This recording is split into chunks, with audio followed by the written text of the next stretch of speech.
Here we will continue our discussion of second messenger systems. And so remember, we're still talking about G protein linked receptors, and now we're going to be talking specifically about DAG, IP3, and calcium.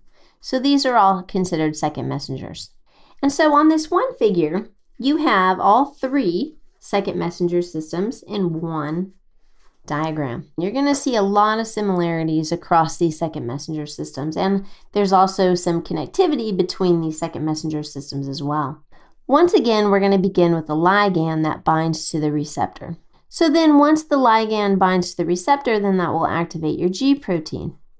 So once again, GDP falls off the alpha subunit, GTP binds to the alpha subunit, and that activates the amplifier enzyme called phospholipase C. Phospholipase C can be abbreviated phospholipase C. Then, once phospholipase C is activated, that will convert PIP2 to IP3.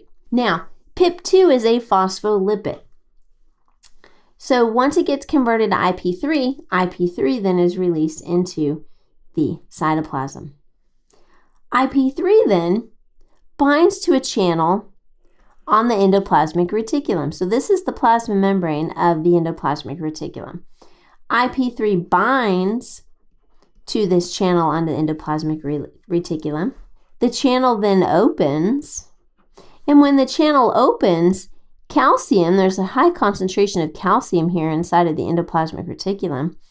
Calcium will leave via the channel and enter into the cytoplasm. So this green ball is calcium. So calcium, remember, is also a second messenger. Calcium can automatically cause a response inside of the cell, such as skeletal muscle contraction, which you'll learn the mechanism for that later. Or calcium can bind to calmodulin, and this is just dependent on what tissue type you're in. If calcium binds to calmodulin, that activates protein kinase.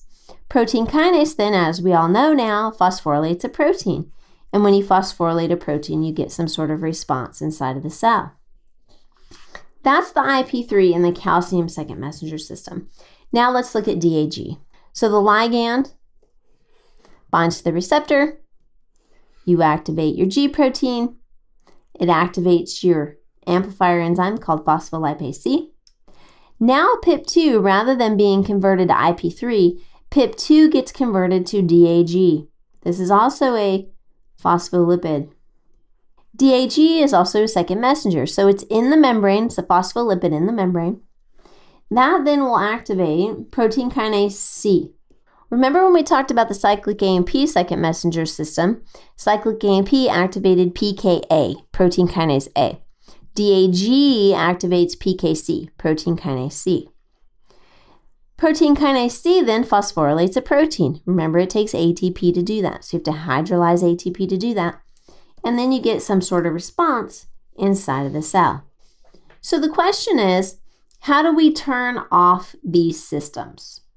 So as you might have guessed, the ligand has to fall off of the receptor.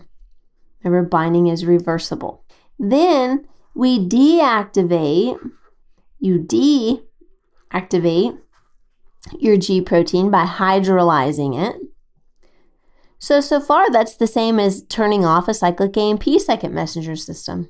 We can use a phosphodiesterase to break down the second messenger. So you can use an IP3 phosphodiesterase, a DAG phosphodiesterase to break down the second messenger. And you can use phosphatase to dephosphorylate your protein. So the mechanism for turning off an IP3, DAG, and calcium system is the same as turning off cyclic AMP. So that concludes our discussion of the IP3, DAG, and calcium second messenger systems.